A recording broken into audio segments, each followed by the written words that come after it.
I think being out in nature feels like a lot of things. Like being out now in the winter feels very quiet and peaceful and clean because everything's still, you know, more plants are dead, there's less people outside, so it feels more reflective.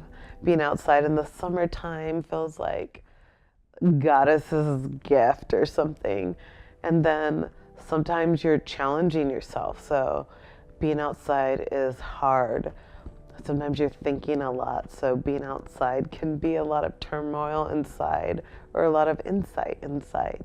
So it's never just one thing.